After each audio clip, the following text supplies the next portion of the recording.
হরে কৃষ্ণ। সকলে বসুন, সকলে বসুন। ভগবানের শ্রীমন্দিরে এসে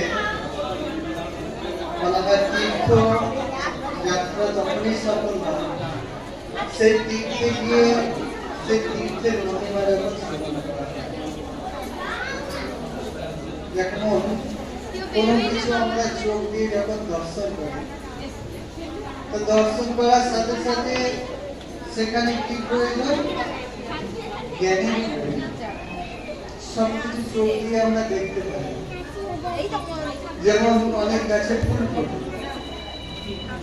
ফুল ফোটে, কিন্তু যখনই ফুল দেখবেন, দেখে সব ফুলে ভগবানের চরণে দেওয়া হয়। কি করা হয়? বুদ্ধি দিয়ে বিচার করা হয়, এটা ভগবানের চরণে দেওয়া যাবে। এই জন্য চোখ দিয়ে সবকিছু দেখা যায় না, বুদ্ধি জ্ঞানেরও প্রয়োজন রয়েছে। সেই রকম ভগবত জ্ঞান ভগবান শ্রীকৃষ্ণ যে লীলাবিলাস করেছিলেন, সে সমস্ত জ্ঞান কৃষ্ণদেব ব্যাসদেব কর্তৃক আমরা লাভ করেছি।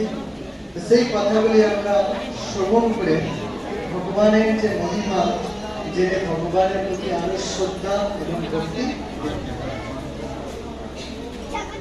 এই ভগবান কথা, জগন্নাথের কথা, এর সঙ্গে এই জগতের কোনো কিছুই তুলনা করা যাবে না। জগতের সমস্ত সম্পদ যদি একদিকে রাখা হয়, আর একদিকে যদি ভগবতকে রাখা হয়, শ্রীমৎ ভগবতকে বা ভগবানের নাম, দিব্য পবিত্র নাম, সমস্ত সম্পদের সঙ্গে ভগবানের নাম দেখবেন ভারী হয়ে যাবে। কেননা ভগবান থেকে সবকিছু জগৎ প্রকাশিত, তার থেকে আর ভারী বস্তু, সব থেকে মঙ্গল বস্তু।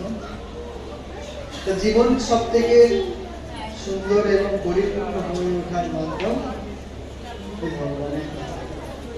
যে যত মনোযোগ সহকারে শ্রবণ করবেন, তিনি তত তাড়াতাড়ি কৃষ্ণের প্রতি যে আপনাদের যে প্রীতি, সেটা তাড়াতাড়ি বৃদ্ধি হবে এবং আপনার যাই মনোবাসনা আছে সব পূর্ণ করে ভগবান।